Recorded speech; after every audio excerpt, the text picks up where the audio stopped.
Bonjour et merci de votre fidélité à la RTB. Bienvenue à Débat de presse, l'émission de débat, de décryptage de l'actualité sur la RTB. Ce matin, pour le débat, sont là Dieudonné Zoungrana de Aujourd'hui au Faso. Bonjour Dieudonné. Bonjour. Merci d'être là pour le débat. Également avec nous ce matin, Paul Mikiwamba de Waga FM. Bonjour. Oui, bonjour Kimbo, bonjour à tous. Merci d'être là. Troisième invité à débat de presse ce matin, Bourema Ouedraogo du journal d'investigation Le Reporter. Bonjour Bourema. Bonjour. Merci d'être là pour le débat. Et enfin, quatrième invité à ce débat de presse, Hyacinthe Sanou de Omega FM. Bonjour Hyacinthe. Bonjour. Et merci d'être là pour le débat. Et pour les sujets à débattre ce matin, retour sur le fonds de plus de 1 milliard de francs CFA promis aux acteurs culturels et touristiques en guise de soutien et mise en place par le ministère en charge de la culture. La polémique autour de la gestion qui a défrayé la chronique cette semaine, le but du fonds étant de relancer le secteur culturel et touristique avec les conséquences néfastes du Covid-19. Mais on se demande si les acteurs culturels et touristiques ont bien compris la visée réelle de ce fonds. Deuxième sujet de débat, c'est oublier des mesures d'atténuation du Covid-19 au Burkina Faso, notamment les étudiants et les tenanciers de bar et maquis par exemple. Ces couches sociales demandent de l'aide au gouvernement. Les tenanciers par exemple qui estiment qu'il y aura tension de trésorerie et ils vont devoir se séparer de certains personnels. Il y a également les effets pervers de l'application de ces mesures avec notamment la gratuité de l'eau à la borne fontaine et les abus constatés ça et là. Et finalement, on se demande de savoir s'il ne faut pas une limitation dans certaines clauses. Et autre sujet de débat ce matin, le coronaton lancé par le président de l'Assemblée nationale pour mobiliser des ressources financières au profit de la lutte contre le Covid-19. Si l'initiative se veut populaire et citoyenne, sa mise en œuvre pourrait être confrontée à des écueils comme le contrôle qui va l'entourer et toute la transparence qui va avec. Et pour être complet sur ce sujet de Covid-19, nous aborderons la prise en charge des malades du Covid-19 et le scandale lié à la mort de certains malades de Covid-19 au Burkina. Et enfin, nous parlerons de la RDC, la République démocratique du Congo, avec l'arrestation de Vital Kamerhe et son maintien en détention pour 2 semaines. Il lui est reproché des détournements de fonds alloués au programme d'urgence du président Tshisekedi en 2019. Vital Kamerhe n'est pas n'importe qui. Il est le directeur de cabinet du président Tshisekedi et on ne peut s'empêcher de s'interroger sur les mains cachées liées à cette arrestation.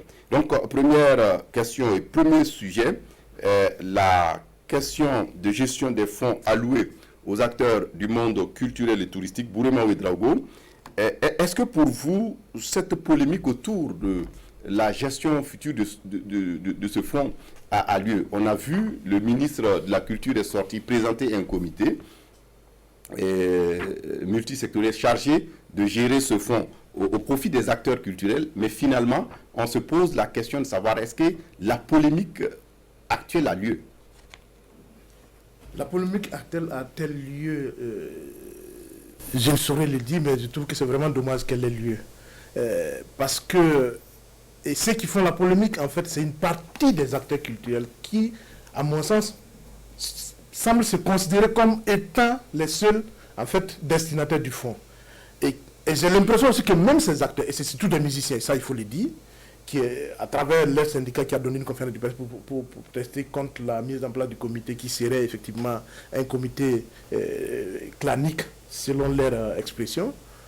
Mais au fond, il faut que les gens peut-être ces acteurs comprennent que quand on dit les acteurs culturels, il y a les musiciens, il y a les artistes musiciens, il y a les artistes plasticiens, il y a tout ce qui est artiste, il y a le secteur touristique, donc il y a tout un ensemble d'acteurs. Il y a les écrivains. Il y a les écrivains. Donc il y a tout un ensemble d'acteurs autour qui sont concernés effectivement par ce fonds. Maintenant, peut-être que là où il faut expliquer clairement aux acteurs, est-ce qu'il s'agit d'un fonds parce que certains croient que c'est de l'argent qu'on doit les distribuer, on doit les aligner, donner à chacun sa quote-part, Alors, si c'est le cas, c'est tellement dommage pour l'État de distribuer des subsides à des gens comme ça parce qu'ils sont musiciens ou ils sont qui, je ne sais quoi. Je crois que c'est un fonds qui doit être destiné à soutenir des entreprises qui interviennent dans ce secteur ou des acteurs en tout cas qui ont des projets qui permettent de relancer ce secteur. Sinon, peut-être à la limite, comme eux-mêmes l'ont revendiqué, ceux qui ont besoin de vivre. Moi je pensais qu'ils étaient au-delà de ça et qu'on n'a pas besoin qu'on leur distribue des vivres, mais il y a la demande qui est exprimée ouvertement. Peut-être qu'il faut en tenir compte. Ceux qui ont besoin de vivre, il faut les donner. Mais l'un dans l'autre, je crois qu'il faut que le ministère recadre bien les choses. C'est de sa responsabilité. Pour qu'on sache exactement, ce fonds-là est destiné à qui et à quoi et pour faire quoi. Et à la mise en place du comité et face à la presse, le ministre Sango avait relevé que le but du comité chargé de la gestion du fonds n'est pas forcément de distribuer des fonds comme des beignets. Ce sont ces termes. Oui. Et que c'est pour relancer le secteur artistique, culturel, touristique. Il y a même une question d'opportunité aussi que je me pose. Est-ce qu'on peut relancer même dans le contexte actuel le secteur artistique et touristique? Est-ce que là aussi, il y a un problème aussi au niveau du ministère? Comment, à quel moment effectivement va s'opérer cette relance? Parce que là où on est aujourd'hui, on est sur des questions de survie d'abord. Une fois que cette question-là va passer, on pourra effectivement essayer de... Est-ce qu'on peut relancer le secteur touristique dans un contexte où on ne peut pas faire des regroupements, dans un contexte où il y a un couvre-feu, dans un contexte où il y a des villes qui sont en quarantaine? Il n'y a pas de concert. Il n'y a pas de concert. Est-ce qu'on peut relancer le secteur touristique dans ce sens-là? J'ai comme l'impression aussi que parfois, et c'est là où je ne comprends pas vraiment le gouvernement, j'ai comme l'impression que parfois on prend les initiatives avant de réfléchir. Et qu'après on se rend compte que ça crée beaucoup de problèmes, ça crée plus de problèmes qu'elle n'en résout. Cette relance du secteur touristique-là, à mon sens, aurait pu être appréciée au moment où on était en train de sortir de cette crise sanitaire et qu'on apporte un soutien aux acteurs pour pouvoir permettre de se relancer.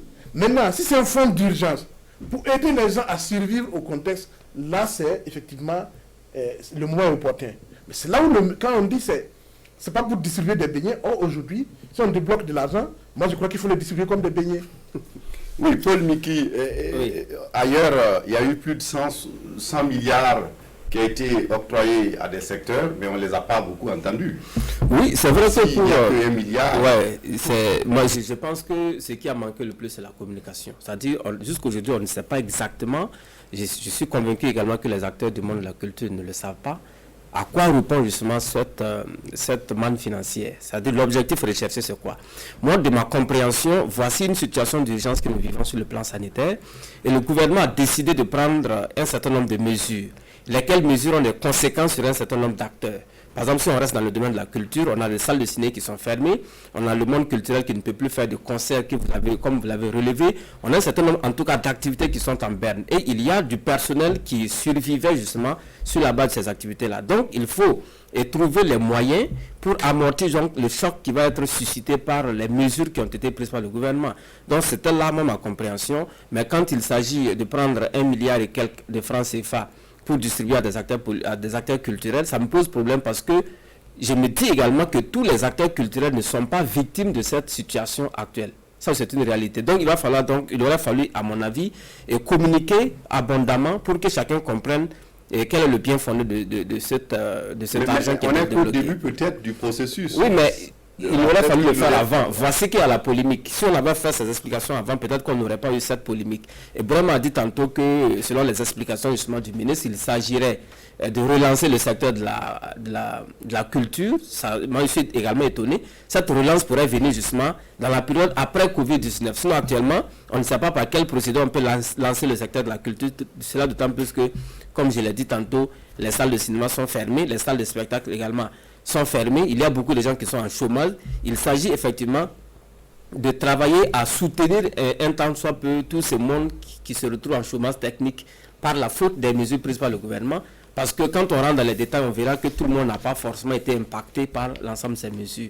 En tout cas, pas directement. Donc, il aurait fallu effectivement communiquer pour que chacun sache effectivement à quoi étaient destinés ces 1,25 milliard qui ont été débloqués. Dieudonné Zoumrana, c'est votre avis également qu'il a manqué de la communication, il a manqué... Effectivement, on a dit 1 milliard. Moi, je me rappelle qu'au FESPACO, le président du FASO avait déboursé 1 milliard pour les cinéastes et ça avait créé aussi passablement la polémique parce que, bon, certains voulaient faire même le milliard avec un film avec le milliard. Bon, finalement, même ceux qui ont eu vraiment ce milliard-là, bon, on a vu les résultats. Bon, cette fois-ci, comme l'a dit Bourema, je pense que ce n'est pas pour relancer le secteur. Parce qu'actuellement, j'ai entendu le cri de cœur d'un des artistes à la télé. Actuellement, c'est pour manger. Voilà. Donc, des mesures d'accompagnement. Voilà. Donc, aujourd'hui, c'est moins pour relancer le secteur que pour sauver des gens en détresse. Parce qu'il y en a, à la limite, qui risquent de manger la vache enragée. Donc, ils veulent quelque chose pour survivre. Donc, pour moi, dans l'esprit, les 1 milliard, c'est pour vraiment sauver des vies, des gens qui sont en détresse pour la pitance. Alors, quand on dit que ce n'est pas... Maintenant, c'est vrai que la clé de répartition, tout ça, c'est flou, on ne sait pas comment... Mais si on veut étendre, c'est pour ça, on va en arriver tout de suite. On parle des effets pervers. Parce que même les médias, on est passé comme ça dessus. Mais nous aussi, au niveau des médias, c'est pas aujourd'hui facile. Qu'est-ce que nous... Parce que sur les médias, le président est passé comme ça. Bon, qu'on va en fait les subventions et puis le crédit. Chez nous, c'est des crédits et c'est la subvention. Mais en attendant, entre avril et juin, là, les médias ont fait comment? Donc, je pense qu'au moins, le secteur culturel, ils ont la chance, on a débloqué 1 milliard. Maintenant, il faut demander qu'est-ce qu'on va faire de ce milliard. Le ministre dit que ce n'est pas pour distribuer comme des beignets. Mais c'est à quoi alors? Donc, la clé de répartition, et puis qu'est-ce qu'il faut faire de ce milliard? Il y a un flou dessus. Donc, il faut peut-être éclayer la lanterne de ces artistes. Effectivement, tout le monde n'est pas logé à la même enseigne. Il y en a effectivement qui ont faim. Il y en a peut-être que, bon, qui veulent. Donc, oui, il faut vraiment clarifier les choses. Sinon, ce n'est pas vraiment... Parce qu'aujourd'hui, on ne parle pas de relance. On est face à... le pays est en péril. On est dans l'urgence. On est dans l'urgence et on a débloqué ça pour que d'abord les gens survivent. C'est une question de survie. Donc, il y a un amalgame qui gagnerait à être clarifié. Et c'est ça qui crée aussi la polémique. Et je regrette même qu'il y ait cette passe d'armes même entre le ministre Sango et puis... C'est qui là? C'est Dick Marcus. Bon, c'était pitoyable parce qu'on aurait pu se passer vraiment de cette passe d'armes là. Oui, Hyacinthe Sanou, votre analyse sur ce sujet? Alors, je pense que les uns ont souligné le manque de communication. Je pense que c'est la base de tout ce qui s'est passé. On a souligné ici la semaine passée le décalage qu'il y a eu dans le service après-vente du discours du président. C'est-à-dire, lorsque le président se prononce vendredi, annonce des mesures, et que le secteur de la culture se sent lésé déjà, et qu'on annonce un comité de réflexion pour lundi, qui se réunit avec certains membres et d'autres organisations d'artistes et de membres d'acteurs culturels ne sont pas dans ces comités-là, il y a forcément autant d'espace qui est laissé en tout cas pour nous. Ce qui nous revient, la plateforme qui a participé à la rencontre avec le ministre, je crois que c'est dans le temps, c'était une plateforme consensuelle avec presque tous les acteurs, qu'ils soient du public ou du privé. Vous voyez déjà qu'au sortir... en fait, quand on est allé à l'information, on nous a répondu. Maintenant, qu'il y ait des voix discordantes, bon. C'est la preuve que la plateforme n'est pas aussi unanime que ça. S'il y a des voix, puisque s'ils avaient les représentants là-bas, ils étaient à même de porter là-bas. Donc déjà, il y a ce déficit de communication qui a eu lieu. Et aujourd'hui, je pense que la terminologie de relance, moi, me gêne, les uns et les autres l'ont relevé, parce qu'on n'est pas à ce stade-là. On a prévu des mesures, par exemple, pour le secteur touristique, qui vont jusqu'à des mesures fiscales.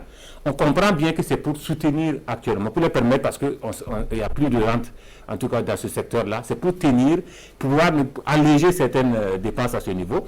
Mais on n'a rien prévu, on n'a rien vu dans le discours du président sur le plan culturel proprement parlant. Donc on se disait ce milliard 25 millions, c'est pour justement avoir des actions qui vont soutenir ce secteur-là. Mais lorsqu'on parle de relance, aujourd'hui on parle de survie.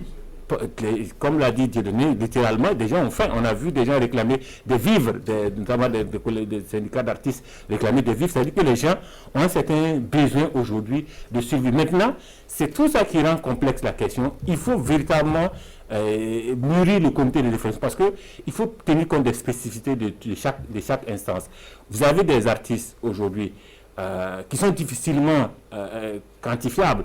Quand je parle par exemple de ce qu'ils avaient comme subside au niveau de BBDA, si vous devez tenir compte de ça pour avoir une clé de répartition, vous avez un problème. Sans compter que ce ne sont pas les artistes seulement qui sont acteurs culturels. Alors, il faut véritablement mûrir la réflexion pour ne pas léser certaines parties et avantager certaines parties. Parce que déjà, on a comme l'impression, et c'est la vision globale, que ce sont les entrepreneurs culturels, en tout cas ceux-là qui avaient assez de moyens pour organiser des activités qui sont concernés par ce milliard-là. Et ceux qui se contentaient, notamment pour les artistes musiciens, de concerts et autres de ventes d'albums pour survivre, sont lésés. Et donc ça, il faut mûrir la réflexion pour que toutes ces différentes composantes-là soient prises en compte.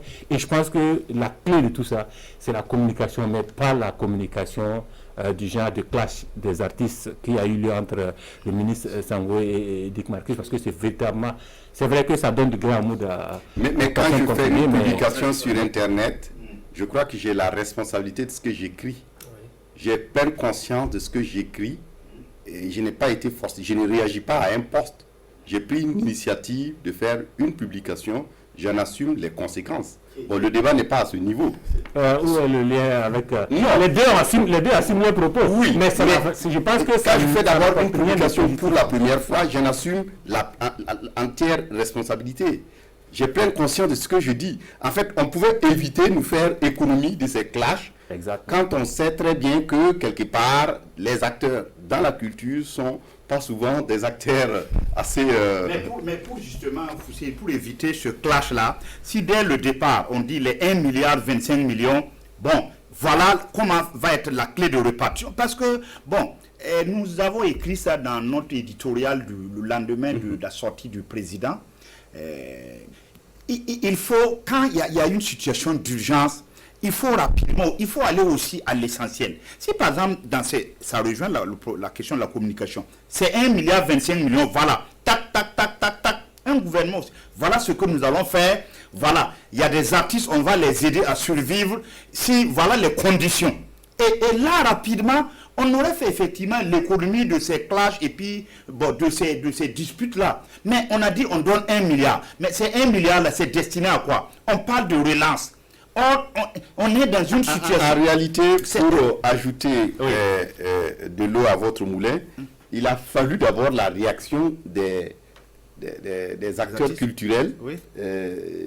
J'en veux par exemple à la réaction de Martin Zongo, du CITO, qui parlait des toxins culturels, pour que les gars se rendent compte aussi que le monde de la culture est un monde à part et qu'il faut prendre au sérieux. J'ai eu l'impression que, bon, il y a eu un peu de l'improvisation aussi. Oui, bon, c'est vrai que, compte tenu de l'urgence, le gouvernement doit travailler le feu aux fesses. C'est vrai qu'il y a urgence. Mais ce n'est pas pour ça qu'il ne faut pas... Il y a quand même... On a réfléchi avant de sortir ces chiffres. Le président, avant de faire sa sortie télévisuelle, je pense qu'il y a eu un brainstorming, il y a eu vraiment... Il a été vraiment aiguillonné par des experts. Donc tout ça, hop, apparemment, on a oublié justement, voilà cet argent qu'on va sortir là. Ce n'est pas pour distribuer à qui l'arigot. Voilà, on va faire ça, voilà, parce qu'il y a des gens qui en ont besoin urgemment. Mais quand on parle de relance, le vocable de relance ici, ça rend un peu, ça perd les gens, parce qu'un secteur qu'on relance, ça veut dire le secteur est en berne, bon, on va le relancer parce que, oh non, actuellement, le secteur même se meurt, ou plutôt il est à l'agonie. Et les gars veulent... Voilà, l'assistance respiratoire. Oui. Alors, la question de fond, en fait, c'est parce qu'ils font du bruit. Sinon, si on va aller dans les détails dans les autres secteurs concernant les mesures prises par le président du Faso, si on doit tous faire des conférences de presse et puis crier dessus. Tout le monde allait dans la rue aujourd'hui. Parce que tous les secteurs commencent, même nous les médias. Oui. Parce que nous aussi, on est en train de le dire, parce qu'il faut que... moi je dis, et j'insiste dessus, j'ai comme l'impression que parce qu'on a interpellé les chefs de l'État si le fait qu'il n'y a pas de mesures d'accompagnement par rapport aux décisions, au confinement ou en tout cas à la crise, aux effets pervers de la crise sanitaire, on a essayé de réunir quelques experts qui ont donné des chiffres, mais qui au fond ne va pas changer fondamentalement quelque chose dans la réalité. Moi je vous donne le secteur que je connais le plus. Quand le président dit qu'on va utiliser la subvention et les lignes de crédit disponibles pour régler les problèmes qui se posent dans le secteur des médias, mais en fait, aujourd'hui c'est quoi? On se rend compte que la subvention reste le même montant de 400 millions. Oui, avec la réunion avec le ministre. Les lignes de crédit. Ça veut dire qu'on n'a même pas réfléchi à toutes ces questions. On aurait pu, très simplement, et nous on leur a fait la proposition, à situation exceptionnelle, il faut des mesures exceptionnelles. Qu'ils fassent en sorte que, exceptionnellement, on annule la ligne crédit cette année et que les crédits disponibles, on ajoute à la subvention pour faire en sorte que le maximum d'entreprises de presse puissent avoir un minimum pour payer des salaires pour sortir de cette période-là. Ça, on n'a pas besoin vraiment d'interpeller quelqu'un sur cette question-là. Mais ça a été refusé. Ça n'a pas été refusé, on est en discussion. Ça, il ne faut pas dire. Ça n'a pas été refusé, on est en discussion. Mais ça, on n'a pas besoin d'être interpellé pour comprendre que ces mesures-là, c'est le minimum. Parce que nous sommes, aujourd'hui, les médias sont comme les autres acteurs. On est confronté, il n'y a pas d'événement, donc la publicité s'est réduite drastiquement.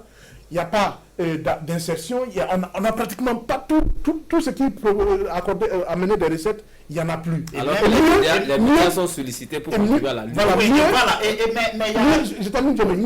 Si on prend le cas des journaux, aujourd'hui avec la quarantaine, vous vous retrouvez avec des journaux sous la main que vous ne pouvez pas écouler.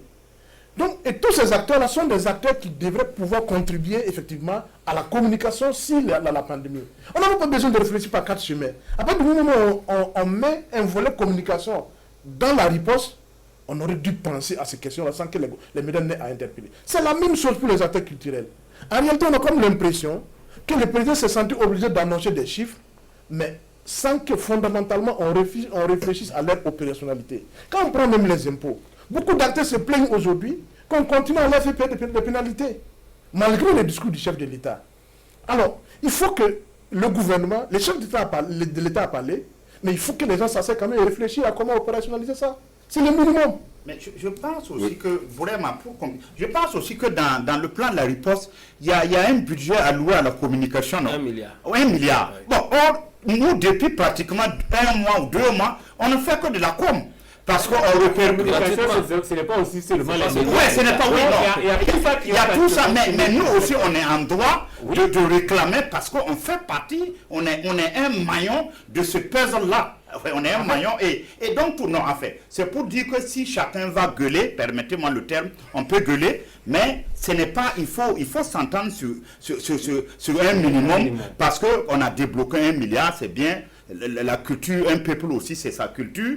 Mais maintenant, il fallait dire, voilà, ce milliard est destiné à temps. On n'aurait pas vraiment pinaillé. Oui, et Paul Miki. En fait, je pense que tout le monde est concerné. La preuve, c'est qu'on a commencé par parler des acteurs du monde de la culture. On a dévié sur les médias. Peut-être si d'autres acteurs étaient là, ils allaient également tirer la couverture de les acteurs de la culture. Donc on revient sur les acteurs de la culture. Voilà. Moi, je pense très sincèrement que et tout ça, c'est le manque de transparence qui envoie ça. Parce qu'on est dans un monde où les uns connaissent très bien les autres. Et comme je l'ai dit au début, il y a eu manque de communication. Il aurait fallu, avant même d'annoncer le montant, que l'on commence déjà par dire voici la clé de répartition, voici les objectifs de façon très claire. Tout cela a manqué, on dit bon on a 1 milliard 25 millions pour le monde de la culture. Bon, chacun de son côté a tendu l'oreille évidemment, donc personne ne veut rester en marge de la distribution éventuelle de cet argent-là. Donc ça c'est une réaction qui de mon point de vue est tout à fait normale du côté donc du monde de la culture. Donc ce qui a manqué c'est la communication, c'est la transparence. et on ne se fait pas confiance. Il y en a qui estiment effectivement que c'est de l'argent qu'on va prendre pour contenter des amis, parce qu'il y en a qui ont déjà commencé à parler de corona business, tous ces termes on les entend déjà. Donc, et puis ils ont raison, parce que de ce que l'on voit déjà, on pense qu'il y a quand même un manque de transparence quelque part. Il y en a qui font tout pour s'accaparer le maximum. Je pense que c'est tout ça qui envoie justement ces levées de boucliers, ces plaintes et tout. Sinon, ce n'est pas encore gâté. Je pense qu'il faut rattraper la communication en disant les objectifs clairs de ces soutiens financiers qui sont débloqués. Tout le monde l'a dit sur ce plateau. Il y a des gens qui sont directement lésés par les mesures du gouvernement. Il y en a qui ont perdu leur emploi. Il y en a qui vont traverser 3-4 mois de crise. Donc, il s'agit donc de soutenir ces acteurs-là. Il ne s'agit pas de dire que c'est de l'argent à partager entre tout le monde, parce que tout le monde n'a pas été victime des mesures du gouvernement. Oui, Yassine Sanou, pour terminer sur ce sujet des acteurs culturels et touristiques. Je pense que ce sujet est symptomatique de toutes les mesures prises par le gouvernement. Parce que qui n'est pas sinistré aujourd'hui au Burkina par ces mesures? Donc il faut véritablement que chaque département ministériel puisse travailler à vraiment toucher toutes ces composantes. On parle du secteur de la culture aujourd'hui. Je pense qu'il y a plusieurs composantes dans le secteur de la culture. On a toujours eu ce débat sur l'avantage laissé lorsqu'on parle de culture, en tout cas au secteur de la musique et des artistes, musiciens. Aussi, ils sont le plus, on a dit c'est peut-être ceux qui gueulent le plus, mais c'est ceux qui ont plus accès au micro. Il y a d'autres acteurs, artistes plasticiens, autres, en tout cas qui on peut citer, qui n'ont pas accès aux médias, qui n'ont pas accès mais qui sont véritablement lésés. Et donc, je pense que tout ça, ça revient sur la table. On a vu au tout début du couvre-feu et de la mise en quarantaine les acteurs, distributeurs de films, exploitants des salles de ciné qui se plaignaient également. Parce que les salles de ciné aujourd'hui sont fermées. Oui. Il y a autant de structures et d'espaces, en tout cas culturels, qui sont fermés. Ouais. Aujourd'hui, il faut travailler en tout cas. Et je pense que c'est en cela que le comité de réflexion a travaillé. Parce que nécessairement, là, c'est en fonction des moyens de bord qu'on a débloqué 1 milliard. Si le milliard doit servir à des priorités, il faut définir ces priorités-là. Parce que ça ne peut pas toucher tout le monde. Et s'il faut de nouveau faire appel à de nouveaux fonds, il faut définir également ce en quoi on va définir. Parce qu'on a comme l'impression qu'on colmate les brèches au fur et à mesure qu'on avance. Et c'est ce qui n'est pas bon. Il faut prévoir plus loin. Parce que très vite, je pense, quand on aborde les problèmes du secteur de la culture, le milliard déjà ne suffit pas. Donc il faut très vite se projeter sur les priorités à hiérarchiser pour ce milliard. Et aussi, s'il faut un nouvel appel de fonds, s'il faut une nouvelle cagnotte, il faut travailler à ce que cette cagnotte soit déjà répartie et qu'on ne vienne pas encore, lorsqu'on va dire que le président a débloqué X milliards pour le secteur de la culture, qu'on ait encore une nouvelle flambée de débats et de temps de discussion dessus. Donc je pense qu'en tout cas, en attendant, le comité en question devait se réunir jusqu'à vendredi passé et ensuite élaborer un document de synthèse qui devait être remis au ministre Sango pour avis et validation. Oui, Bourema. Justement, on a comme l'impression que le milliard 25 millions n'a pas été débloqué sur la base d'une évaluation. Ça ne fait pas partie des 394 mais même si en réalité, le souci, pour conforter ce que vous dites, Bourema, j'ai discuté avec des acteurs qui estiment que ce qu'eux ils craignent, des acteurs culturels qui disent que ce qu'ils craignent, il ne faudrait pas qu'on demande au ministère la dotation qui lui est faite de défalquer ses fonds dans ces 384 voilà, 14 milliards. Ensuite, comme ce qui a été pour le cas du milliard du président pour le cinéma, et ensuite on verra comment les choses. Donc il y a même déjà de l'inquiétude sur la provenance et la disponibilité. C'est comme si ça n'a pas été donné sur la base d'une évaluation précise de besoins. Budgétisé en fait. Et c'est ça que je ne comprends pas. Si ça avait été évalué, qu'on savait déjà en débloquant 1,25 milliard, ça correspond à un besoin pour financer telle activité, par exemple des vivres pour les artistes qui en ont besoin, permettre à certaines entreprises culturelles de pouvoir payer des salaires, et ainsi de suite. Si c'était fait sur la base d'une évaluation, le ministère aurait pu très rapidement recadrer les gens en disant attention, l'argent a été débloqué sur la base d'une telle évaluation. On a comme l'impression, on a regardé quelque part, peut-être qu'on peut sortir 25 millions, on sort 1,25 milliard, on vient dire, ok les gars, on a 1,25 milliard pour vous. Mais ils vont se battre. Ça c'est clair. Et on va vouloir se le partager comme des beignets. Oui.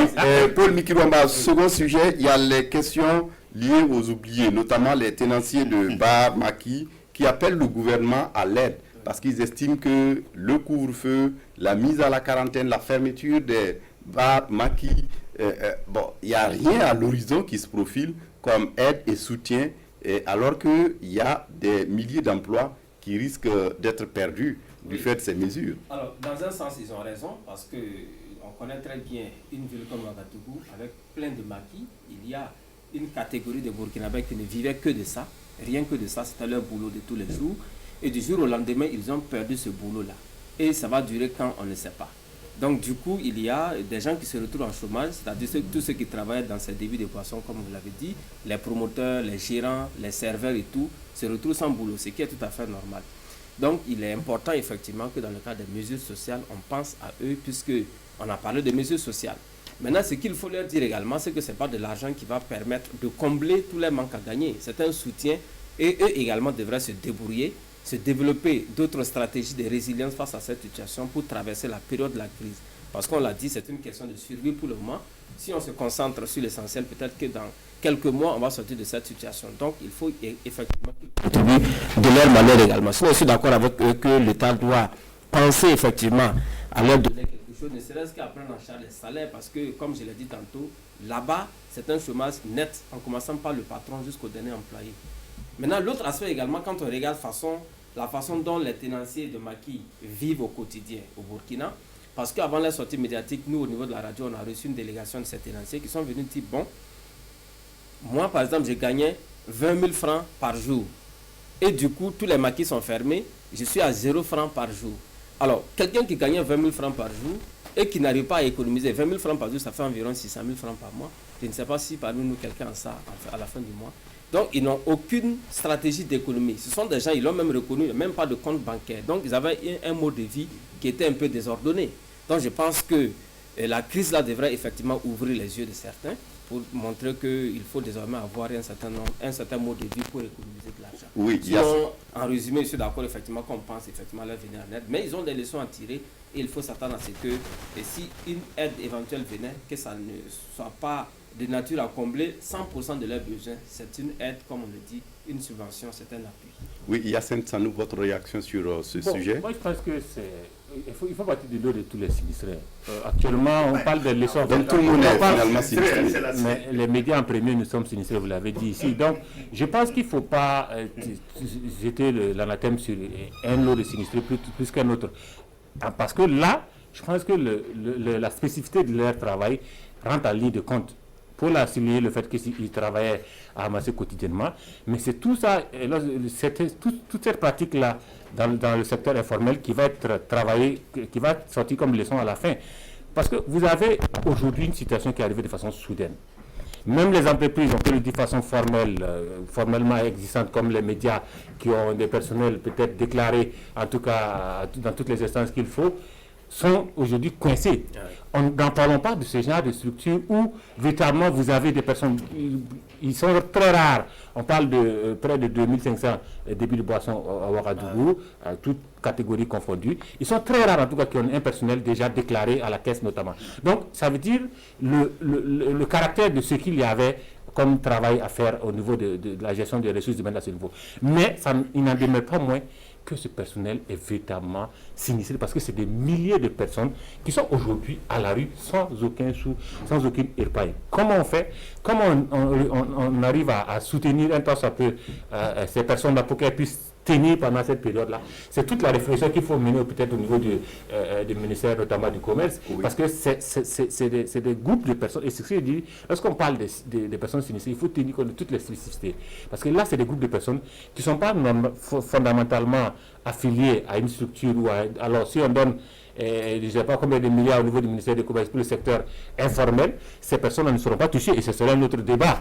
Donc il va falloir travailler à tenir compte de ces gens, des personnes qui ne sont pas identifiées quelque part comme étant employées, mais qui avaient des rentes chaque fin du mois, qui exerçaient chaque jour un emploi pour avoir de quoi survivre. Et je pense que c'est en cela qu'il faut très vite travailler, parce que la conséquence de ça, elle est immédiate, on le voit.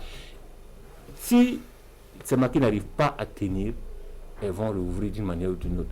Elles vont travailler en tout cas, suppléer. Ils vont rentrer dans la clandestinité. Bien sûr, et c'est la conséquence. Et on n'aura pas atteint l'objectif qu'on veut à la lutte contre la riposte. Et je pense que lorsqu'on regarde certaines pratiques, ça a même commencé. Et aujourd'hui, je pense que c'est d'autant plus urgent à trouver des solutions pour ces personnes, pour qu'elles puissent, en tout cas, adhérer, parce qu'on parle d'adhésion aux différentes mesures prises, on parle de mesures d'accompagnement pour que les gens puissent soutenir. Il faut très vite trouver des solutions pour ces personnes-là, pour qu'elles puissent, en tout cas, adhérer. Maintenant, la forme et le fond restent structure à le faire. Et je pense qu'il ne faut pas de nouveau mettre en place un comité de réflexion qui va... de leur côté, leur porte-parole estime que il faut soutenir leur nombreux personnels en vivre et puis en créant un fonds spécifique qui pourra leur permettre de faire face aux charges de location ou encore aux conditions de remboursement, à des conditions de remboursement parfois assez souples pour leur permettre de pouvoir tenir.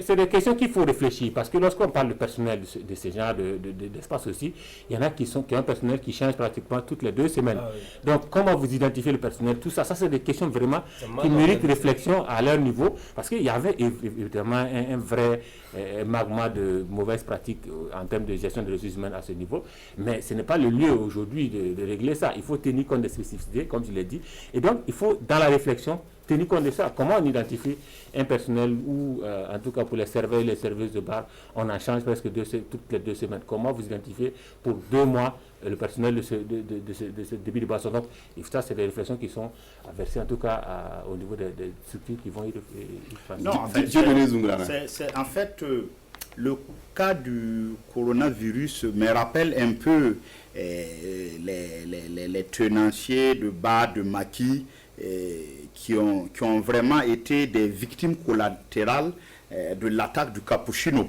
Les maquis qui sont sur Kwame Nkrumah, immédiatement après les attentats du Cappuccino, certains ont pu rencontrer les hautes autorités de ce pays. Il y a eu certaines promesses, mais souvent de temps en temps, je bavarde, mais ils disent que jusqu'à l'heure où je vous parle, rien n'a été fait. Donc c'est pour dire qu'effectivement c'est un monde, il est évident que dans le cas d'espèces là, le spectre des mesures présidentielles là ne peut pas couvrir tout le monde.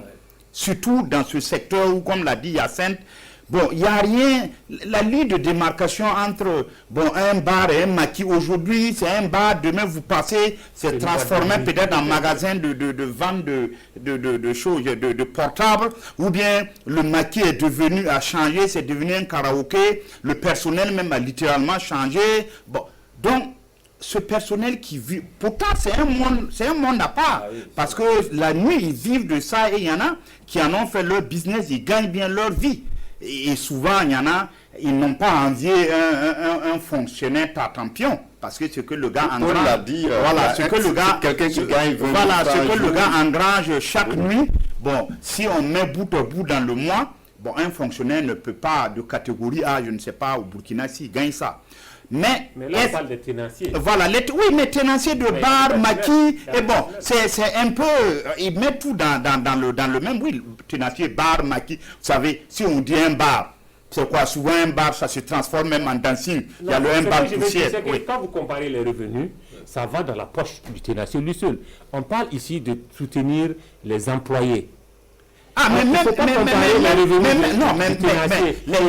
Les tenanciers ont fait une conférence de presse que nous avons. Eux-mêmes, ils se sentent victimes. Mais non, faut pas. Vous voulez faire le distinguo, c'est vrai, entre le patron et puis les employés. Mais même le patron, il crie. Il crie à la chose, à la fin, parce qu'il pense que son business est fermé et il ne gagne plus. Mais lorsque vous posez le débat entre tenanciers et fonctionnaires, je pense que le débat est biaisé, parce que derrière, vous avez un opérateur économique qui est tenancier, et derrière vous avez des milliers d'employés. Et donc il faut tenir le débat au niveau de j'en venais justement, parce qu'au Burkina, justement, vous avez des gens qui sont multicartes.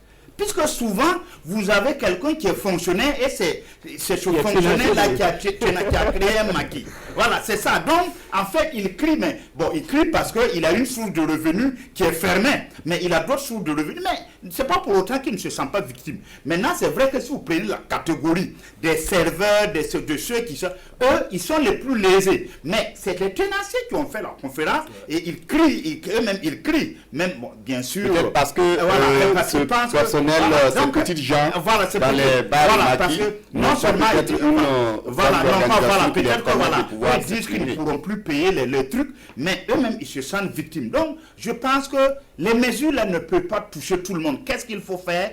Ça, c'est au gouvernement de réfléchir pour voir, mais je ne sais pas, est-ce que, bon, ils parlent qu'ils sont près de 200 personnes, parce que si j'écoute bien ils sont près de 200 personnes qui sont touchées, les tenanciers de bars et maquis, et il y en a combien? Dieu seul sait que à Ouagadougou, dans chaque 6 mètres, dans tous les 10 mètres, on a un maquis. La nuit, on a même des espaces vides, là, on sort rapidement des chaises blanches, et la journée, c'est d'autres choses, donc c'est compliqué. Ok, oui, Bourema Ouedraogo. Non, il y a 2 problèmes qui sont posés, effectivement. Il y a d'une part, les plus touchés, c'est effectivement les employés. Il y a des bars où ils sont payés à la bouteille. Oui. Ça dit que si tu n'as pas vendu, tu ne peux rien avoir. Malheureusement, aujourd'hui, même la journée où c'est ouvert, on n'a même pas besoin du personnel, de tout ce personnel, puisqu'on dit aux gens de ne pas s'asseoir. Donc, si c'est pour venir prendre une boisson et partir, on n'a pas besoin de garder tout le personnel. Exactement. Donc, du coup, même les bars qui sont ouverts les journées là, on va arriver à une digression du personnel à ce moment. Et tous ces acteurs-là, c'est des gens, parfois, qui nourrissent des familles. C'est pour ça, d'ailleurs, on avait interpellé le gouvernement. Le Sénégal a essayé de résoudre un temps soit plus ce problème en faisant une sorte de recensement des ménages qui pourraient être vulnérables. C'est-à-dire, on n'est pas parti sur des individus aussi des business ou des catégories de business. On est parti que au sein de l'État, on a une partie de la population qui est effectivement essentiellement qui est vulnérable et qui pourrait en partie de cette situation. Donc on a recensé ces ménages-là et il y a plus de 100 000 francs CFA, je crois que c'est autour de 184 000 francs par ménage. Pendant 3 mois. Pendant 3 mois. L'État effectivement de gérer cette situation, cette crise sanitaire. On aurait pu faire ça aussi. C'est vrai qu'il n'y a pas de honte à copier ce qui est bien. Ah oui. Malheureusement, on a comme l'impression qu'on veut chaque fois réinventer la roue, mais pourtant on fait la même chose. C'est les mêmes promesses qu'on a vues au Sénégal, qu'on a vues au Burkina autrement. C'est les mêmes promesses qu'on a vues au Niger qui ont été reprises au Burkina Faso, en essayant de changer un peu. Mais malheureusement, est-ce que les 384 milliards, ou c'est 394 milliards qui ont été débloqués, ou en tout cas qui est le montant de la facture que la crise va coûter à l'État, est-ce qu'effectivement, au bout du compte, on aura effectivement pu débloquer ces 394 milliards? Est-ce que ça irait là où ça devrait aller? Autant de questions qu'on se pose aujourd'hui. Parce qu'on a comme l'impression qu'on a pris des mesures fourre-tout, alors qu'on avait besoin de mesures spécifiques et qui est appropriées à la situation de chaque catégorie d'acteurs. Malheureusement, c'est ça le drame qu'on a aujourd'hui au Burkina Faso. Et comme Yacinthe l'a dit, dans tous les secteurs, si les opérateurs économiques vont sortir ici pour parler, les 100 milliards qui sont destinés à la relance des entreprises là, vous allez voir que ça ne va pas suffire. Ça va pas suffire. Donc il y a un certain nombre de choses un certain nombre de mesures qui ont été annoncées qui malheureusement seront difficiles à traduire dans la réalité. Oui, Yacinthe, il y a également ces effets pervers de l'application de ces mesures. On l'a vu avec la gratuité de l'eau à la borne fontaine où les gens en abusent. Et finalement, on se poserait la question, est-ce qu'il ne faut pas souvent des clauses limitatives dans certaines mesures? Comment vous voyez? C'est aussi à cela que il y a 2 aspects pour moi. Pour moi, c'est révélateur aussi de la capacité de nos gouvernants à anticiper sur les effets et les dommages collatéraux des mesures prises. Ça, mais il y a aussi la réaction des personnes ressources clés qui sont touchées par ces mesures-là. Parce que malheureusement, on a 2 réactions lorsqu'il y a ces mesures-là. Il y a celui-là qui veut survivre avec ces mesures-là, et il y a celui-là qui veut augmenter son pouvoir d'achat et son revenu avec ces mesures-là. Donc, aujourd'hui, c'est ce qu'on a avec le cas de bonne fontaine, où vous avez malheureusement une surenchère, vous avez des files d'attente de ménages qui attendent de l'eau, alors qu'on dit de laver les mains au savon et à l'eau, vous n'avez pas l'eau passer toute la journée au niveau des bonnes fontaines. Donc il y a autant de contradictions, que ce soit au niveau des gouvernants, que ce soit au niveau de l'application des mesures. Et pour moi, ça va de la conception. Est-ce que des acteurs comme ceux entrant dans le cadre de l'assistance alimentaire, comme ceux dans les questions de prévention, notamment dans la gestion de l'eau, de l'accès à l'eau et à l'hygiène et autres, ont été associés à la conception? Parce que si ces acteurs avaient été formellement associés, on n'en serait pas là. On aurait anticipé sur ces problèmes parce qu'on aurait vu venir les éventualités de cas qui allaient se poser et on aurait anticipé pour permettre en tout cas aux ménages d'actifs. Parce qu'aujourd'hui, ça ne sert à rien de décréter une certaine gratuité, en tout cas une certaine réduction de frais si on ne peut pas accéder à l'eau. Aujourd'hui, ça sert à rien de dire aux gens dans la longueur de journée, lavez-vous les mains à l'eau et savon si on n'a pas l'eau. Donc je pense qu'il y a autant de contradictions et je pense que c'est en cela que le coronavirus aussi va soigner notre gouvernance. Parce qu'on ne peut plus continuer, et là on parle d'urgence, on ne peut plus continuer à s'enfermer dans un laboratoire, à sortir des mesures pour X, pour Y, et à sortir vouloir que X et Y les appliquent simplement. Il faut impliquer les différents acteurs, et je pense que c'est ce travail-là de synergie qu'il va falloir faire. Aujourd'hui, on est confronté à l'urgence. Je pense que le ministère de l'eau j'ai vu à la conférence de presse du ministre de l'eau qui expliquait plus les spécificités sur les factures d'eau. Il y a des milliers de Burkinabés qui n'ont pas de factures d'eau, qui n'ont pas affaire à des factures d'eau, donc ça ne les intéresse pas tout rabattement sur les factures d'eau. C'est vrai que ça touche une bonne frange de la population, mais il y en a encore qui sont à la bonne fontaine, qui vont chaque matin avec un bidon pour prendre de l'eau. Et je pense qu'il faut travailler à ce que ces personnes-là soient servies de façon efficiente. Oui, Paul Niki. Oui, bon, je pense qu'il y a bagarre effectivement au niveau des bonnes fontaines parce qu'on n'a pas pris le soin, comme Yassine le disait, d'expliquer aux gens aussi et puis d'associer les différents acteurs, notamment les gestionnaires de ces bonnes fontaines-là. Parce que voyez-vous, il y en a qui en profitent, ceux qui ont des chantiers, ils vont avec des barriques dans les tricycles et puis prennent l'eau gratuitement pour aller faire des chantiers. Alors que de mon point de vue, ce n'est pas ça l'objectif de cette gratuité. Donc ça empêche les ménages qui ont besoin de l'eau d'avoir accès à l'eau pour les travaux à la maison. Donc voilà un peu, comme Yassine l'a si bien dit, il aurait fallu effectivement impliquer tous ces acteurs-là pour qu'on explique effectivement l'objectif de ces mesures-là. Et puis qu'il y ait quand même quelques garde-fous, parce qu'on ne peut pas imaginer que quelqu'un qui a un chantier soit prioritaire par rapport à des ménages qui viennent avec des bidons de 20 litres pour prendre de l'eau, pour se laver et puis faire la cuisine. Donc tout cela, ça fait que le Burkinabé aimant la gratuité, on abandonne là où on payait là et on se rue sur les bonnes fontaines pour servir l'eau. Maintenant, les autres aspects également liés toujours à la gestion de l'eau, notamment les questions de factures, je pense que effectivement c'est bien de procéder à cette gratuité, mais ça ne profite pas à tout le monde. Mais une fois encore, l'objectif des mesures du gouvernement, à mon avis, ce n'est pas de profiter à tout le monde, mais prioritairement aux personnes qui ont été victimes des décisions qui ont été prises par le gouvernement, notamment la fermeture de certains endroits et tout, puisqu'on le dit et il faut le répéter, il y a beaucoup de gens qui sont sans emploi aujourd'hui par la faute de ces mesures-là. Ceux qui partent au marché, les marchés sont fermés, les tenanciers de maquis, on l'a dit, et il y a plusieurs autres acteurs qui se retrouvent donc justement sans boulot. Donc il faut les aider à traverser cette période de crise-là. Je pense que c'est comme ça qu'il faut comprendre justement ces mesures du gouvernement, mais on ne peut pas permettre que des gens qui ont des chantiers viennent se servir gratuitement de l'eau au niveau des bonnes fontaines. On ne peut pas permettre les ouvriers, les chefs de chantier. C'est pour ça, ça rejoint ce que quelqu'un disait sur cette autant au plus fort de sida.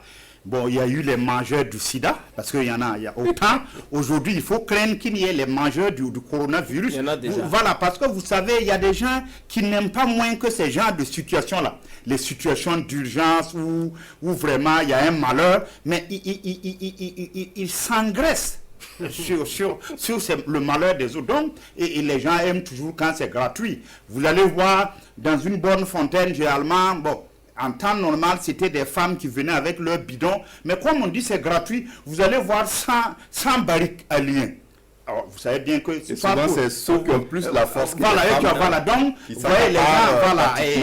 Et je crois que le ministre Ambroise Ouedraogo l'a souligné lors de sa sortie. Je crois que c'est 6,7 milliards qui sont consacrés à l'eau et à l'assainissement. Mais nous, on a fait sortir une équipe pour constater qu'effectivement, dans les bonnes fontaines, il y a du gaspillage. Donc, il faut faire, il y a des gens comme ça, vous savez, il y a des gens qui n'aiment que le désordre, qui n'aiment que quand il y a le flou, quand il y a un malheur, Ah, là, ils sont contents parce qu'ils vont faire du business. Donc, il faut faire attention. Je pense aussi qu'il y aura les majeurs du coronavirus. On a beau prendre tous les garde-fous. Maintenant, il faut limiter les dégâts. Et ça rejoint ce que quelqu'un a dit. On a pris des mesures. Maintenant, c'est l'opérationnalisation là. Souvent, il faut penser, ce n'est pas le fait d'édicter des choses, des oukases comme ça, mais l'opérationnalisation de ces décisions-là, c'est ça souvent qui pose problème. Et on a des cas comme ça. Avec les bonnes fontaines. Oui, Bourema, pour terminer. En fait, cette situation-là, ça traduit toute notre réalité aussi. En fait, on a tendance à critiquer ceux qui gouvernent, ceux qui sont devant, parce qu'on voit ce qu'ils font. Mais même au plus bas de l'échelle, en fait, on a comme l'impression que notre société est aujourd'hui traversée par gagner facilement sa vie, même si c'est au détriment des autres. Donc, cette mesure de gratuité, que des gens veuillent profiter pour faire pour aller faire leur chantier, c'est pas surprenant, parce qu'effectivement, on a comme l'impression qu'au Burkina Faso, on a mis dans la tête de beaucoup d'acteurs que là où il y a du gratuit à prendre, il faut y aller. Et puis il faut abuser. Et il faut abuser. Et c'est malheureusement ça notre réalité. Et ce qui se passe au niveau de Bonnefontaine, c'est qu'effectivement, ceux qui abusent empêchent ceux qui en ont besoin réellement de pouvoir avoir accès effectivement à cette eau. Donc finalement, il faut que le gouvernement qui a édicté la mesure se donne les moyens de contrôle. Parce qu'il ne suffit pas de dire c'est gratuit. Mais en même temps, il va être difficile pour le gouvernement de contrôler jusqu'à un certain point. Mais on pourrait mettre à contribution peut-être les collectivités. Oui, mais c'est ça la continuité. C'est ça la continuité de l'État. C'est ça la continuité. Mais il y a la décentralisation. Pourquoi? La continuité de l'État. Le gouvernement peut prendre des mesures au niveau central, mais ce qui relève de la compétence des collectivités territoriales, elles doivent automatiquement s'en saisir et veiller à la stricte application. Malheureusement, ce n'est pas ce qui se passe. On a comme l'impression que dans nos communes, ce qui les intéresse, c'est tout ce qui vient des décisions du conseil municipal. Après, on ne contrôle plus rien. Même les décisions du conseil municipal, après, c'est le maire qui gère. Et or, les questions de Bonnefontaine, ce n'est pas les maires qui vont gérer. Ces secteurs, ces quartiers là où il y a les Bonnefontaine, il y a des conseils municipaux. Tout à fait. Pourquoi ils ne peuvent pas faire ce travail-là? Oui. Dieudonné, on va essayer d'évoluer rapidement parce qu'on nous signale que le temps qui nous reste n'est pas beaucoup. On va parler du Coronaton, notamment cette initiative populaire et citoyenne de l'Assemblée nationale pour mobiliser des fonds, des ressources financières au profit de la lutte contre le Covid-19 au Burkina. Le président de l'Assemblée, Alassane Bala Sakandé, l'a dit lors d'un point de presse jeudi dernier. Et c'est une initiative qui sera entourée dans son application de toute la transparence et de tout ce dont on a besoin comme clarté, parce que les fonds qui seront récoltés pourront être contrôlés par le RENLAC, l'ASE et également un huissier de justice. On veut bien croire, mais on veut bien aussi voir. Oui, j'ai l'habitude de dire effectivement, COSIAM a dessiné. Il faut maintenant que le gouvernement et tous les acteurs colorient, et colorient bien. Voilà, COSIAM a tracé l'ossature des mesures d'accompagnement. Bon, maintenant, il appartient. C'est une bonne initiative, hein, quand il y a péril en la demeure, il faut trouver les voies et moyens pour dégoter des solutions, surtout que le président du FASO a donné le tempo. Bon, là où je ne suis pas d'accord, c'est le fait que ce soit l'occupant du perchoir qui soit au devant de ça. Je pense que pour une telle initiative, il aurait fallu que ça soit vraiment, je ne sais pas, une association qui œuvre dans le sanitaire. L'Assemblée n'est pas seule. Hein, oui, non, je sais. Non, on a suivi, mais c'est le président de l'Assemblée qui était au devant de la chose. Même si on a couvert ça, j'ai regardé. C'est lui qui a donné, qui est l'instigateur. Il aurait pu être, par exemple, sinon c'est bien. Il aurait pu être, par exemple, le parrain. Il pourrait parrainer. Je dis, c'est ça, moi, mon seul hic. Parce que, c'est vrai, si on ne prend plus le rétrospectivement, il y a eu le terrorisme ici, mais on pourrait aussi arguer pourquoi à l'époque, par exemple, une personnalité ne s'est pas portée garant pour un peu lancer, par exemple, une tête. Parce qu'aujourd'hui, le Burkina a deux fronts.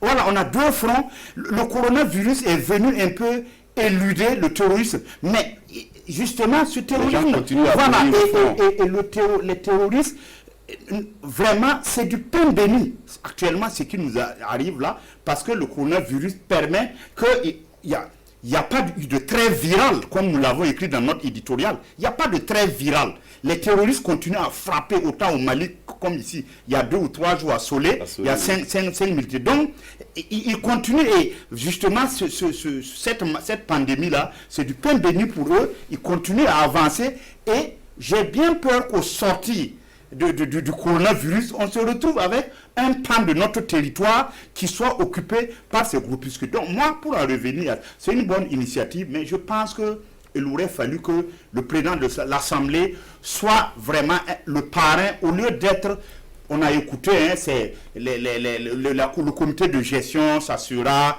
des gens, et puis ceux qui vont donner plus de 10 millions, tout ça c'est bien, mais le fait que ça soit lui qui soit devant, moi, ça me gêne aux entournures. Oui, Bourema, est-ce que vous êtes également contrarié par non, cette... moi, je ne suis pas contrarié, tout simplement parce que, en fait, je l'ai dit, je fais partie de ceux qui ont été, ou du moins, nous sommes au niveau de la CEP, on a été, en tant que structure, associés à l'initiative. La question de fond qu'on s'est posée dès le départ, c'était de s'assurer effectivement qu'on est dans la légalité et que l'Assemblée nationale peut effectivement lancer cette initiative. Il y a une commission qui a réfléchi, qui a donné effectivement un avis en montrant que légalement, il n'y a rien qui s'oppose effectivement à ce que l'Assemblée nationale puisse effectivement lancer une telle initiative. Le deuxième aspect qui était important pour nous aussi, c'était de faire en sorte qu'effectivement, ce soit une initiative populaire et qui effectivement se donne toutes les garanties de transparence. Là aussi, effectivement, l'initiative est telle que c'est vrai que l'Assemblée nationale, l'argent ne va pas aller dans un compte de l'Assemblée nationale, l'argent ne sera pas géré par le président de l'Assemblée nationale. En fait, peut-être qu'il donne son image, peut-être ça peut gêner effectivement du fait que ce soit un homme politique. Mais en fait, c'est une initiative de l'Assemblée nationale mais qui a décidé de l'ouvrir à d'autres acteurs. Presque toutes les organisations des médias ont été associées. Que les donations qui sont faites au gouvernement vont dans un panier commun et souvent les procédures de décaissement sont compliquées. Alors que chez eux, les procédures sont simplifiées pour permettre à la cellule et au comité de gestion de pouvoir agir, d'être les seuls dans gestionnaires l'efficacité. Et l'autre aspect, c'est qu'on dit, ce qui a été ajouté, c'est qu'il n'y a pas que le contributeur. Tout citoyen peut effectivement à n'importe quel moment aller demander, les numéros de compte sont publics, aller vérifier si ce qui est dit, ce qui est également dans le compte. Et puis de demander en sorte qu'il y ait des relevés de compte pour qu'on sache où va l'argent. Là, la question de fond qui se pose aujourd'hui par rapport à la transparence dans la gestion de cette affaire-là, c'est de la responsabilité aussi des gens qui seront engagés dans le comité de gestion. Parce que le problème de fond qu'on a avec la gestion de l'argent au Burkina, c'est qu'on a comme l'impression que dans notre fort intérieur, on a collé une certaine image de kleptomanie à notre classe politique, si bien que quand il y a un acteur politique à côté de là où il y a l'argent, on commence à douter effectivement de la transparence. Tout le monde se méfie. Mais cette fois-ci, effectivement, allons jusqu'au bout, vérifions. Si on prend un kleptomane, effectivement, on aura effectivement la confirmation qu'on n'aurait pas dû effectivement aller à cette initiative. Mais l'un dans l'autre, c'est pour dire en fait que cette initiative-là, c'est pour permettre à tous ceux qui sont intéressés effectivement de pouvoir contribuer et de pouvoir vérifier. Et d'éviter aussi de s'engager dans la mobilisation de ressources dont on ne maîtrise pas la gestion, parce que c'est aller dans les caisses de l'État, et les caisses de l'État appartiennent. En tout cas, c'est déjà d'abord le ministère de l'Économie. Et souvent, les procédures sont très compliquées. Oui, alors je pense que c'est une bonne idée, cette histoire de coronaton, parce que nous sommes dans une situation où on a besoin de mobiliser la solidarité des uns et des autres. Et j'ai bien écouté le président de l'Assemblée nationale quand il a dit que c'est pour donner l'occasion à chaque Burkinabé, quel que soit son niveau social, de pouvoir contribuer à la hauteur de ses moyens, justement pour venir en aide, justement pour soutenir cette lutte contre le coronavirus. Mais en même temps, moi, ça me pose un certain nombre de problèmes. Le premier, c'est que on a vu un appel du genre, même si ce n'était pas clairement dit, venant du gouvernement. Et déjà, avant le coronaton, des gens avaient commencé à contribuer. On voit encore cette idée qui vient de l'Assemblée nationale. Donc, pour moi, il aurait fallu effectivement trouver une structure unique qui va lancer un appel et qui va donc récolter toutes les souscriptions de tous les Burkinabés. Parce qu'au moment où le président de l'Assemblée nationale faisait sa conférence de lancement du Coronaton, des gens avaient déjà contribué. Donc c'est un peu désordre de mon point de vue. Le second aspect que je voudrais donc relever, c'est ça qui me réjouit le plus, c'est que j'ai été content quand même de voir que l'Assemblée nationale, à travers son président, pense que la transparence est quelque chose de formidable dans la gestion des fonds. Donc en même temps, on se souvient qu'il y a eu un débat autour du budget de l'Assemblée nationale qui est malheureusement entouré d'un manque de transparence, puisque on a dit clairement qu'ils ne sont pas contrôlés. De toute façon, des milliards sont également là-bas. Des citoyens burkinabés avaient dénoncé le fait justement que ce budget échappait au contrôle des uns des autres. Chez nous, à la radio, il y a un monsieur qui a appelé pour dire, voilà, c'est l'occasion effectivement de montrer un peu de transparence, parce qu'on sait qu'au niveau de l'Assemblée nationale, il y a beaucoup de milliards, et quelquefois on voit le président de l'Assemblée nationale qui fait des dons, on ne sait pas s'il le fait au nom de l'Assemblée ou à son nom propre, tout est mélangé, et maintenant on vient demander au Burkinabé de contribuer, donc il faut effectivement contribuer certainement, mais c'est l'occasion effectivement de demander à l'Assemblée d'être un peu plus transparente sur son propre budget qu'on a gonflé entre-temps à un moment donné. Donc, en résumé, c'est une bonne idée, et ce n'est pas de dire donc au Burkinabé de se décourager de contribuer, bien au contraire. Moi-même, personnellement, je vais récupérer les numéros pour apporter ma contribution, aussi modeste soit-elle.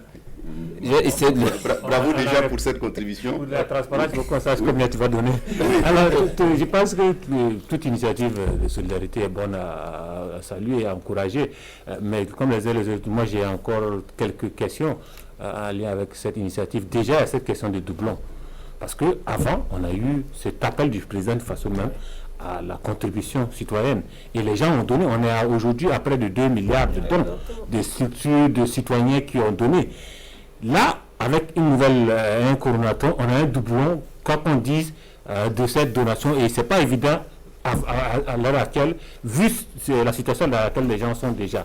Ensuite, il y a aussi risque de doublon dans la gestion de ce fonds. Lorsqu'on nous dit et qu'elles ne sont pas versées dans le panier commun, il est vrai que le panier de l'État a ses limites en termes de décaissement, mais en même temps, le panier de l'État a des garde-fous clairs en termes de gestion et de transparence.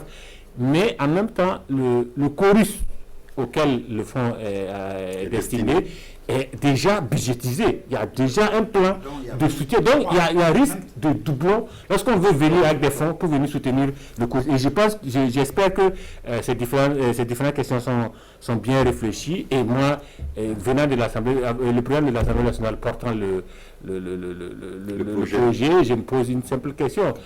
Qu'est-ce que l'Assemblée nationale même elle donne? Parce qu'on parle de charité bien ordonnée. On sait, dans certains pays, les députés... L'Assemblée même a donné avant de lancer. Je ne parle pas du don fait par l'Assemblée nationale, mais je parle dans le cas du Coronaton. Les députés L'intéressé en question a l'habitude de faire des dons. Les députés ont renoncé à l'aide de mobilité dans certains pays. Il y a des frais de session qui n'ont plus lieu d'être au niveau de l'Assemblée nationale. Il y a la fameuse caisse noire du président de l'Assemblée nationale dont on parle, sur laquelle il puisse plus faire ces différents dons. Je pense que si on veut véritablement que les citoyens, avec les mêmes revenus, puissent soutenir, il faut que l'Assemblée nationale donne l'exemple dans le Coronaton. Et j'attends de voir qu'est-ce qu'elle va faire jusqu'où elle va aller. L'exemple aurait pu venir d'en haut, parce que dans certains pays, on a vu des ministres qui ont cédé on est vraiment au bout de l'émission, oui. Juste une minute. Juste une minute. Je crois que à partir du samedi 18, où il y aura les télétons, on saura effectivement qu'est-ce que les banques de gouvernement. Coronaton. Non, il y a un téléthon. Il y a un téléthon qui aura lieu le samedi 18. Et qui va pour lancer en fait l'opération. Et c'est sûr qu'au cours de ce téléthon-là, on saura les ministres, les députés, le président de l'Assemblée nationale, les autres présidents d'institutions, combien ils vont donner. Parce que dans tous les cas, l'opération, comme on l'a dit, doit être entourée de toutes les transparences possibles. Sauf les particuliers qui vont contribuer et que vous ne voulez pas qu'on sache que c'est eux. Là aussi, ils veulent rester dans l'anonymat. Là aussi, ils ont trouvé un moyen de dire, pour que ce soit transparent, il faut que ce particulier-là se donne un code qu'on va mettre devant le montant qu'il va donner, qui permettrait d'identifier pour que effectivement ce ne soit pas de l'argent qui est mis, on ne sait pas ça vient d'où, et que ça glisse dans la poche de quelqu'un entre-temps.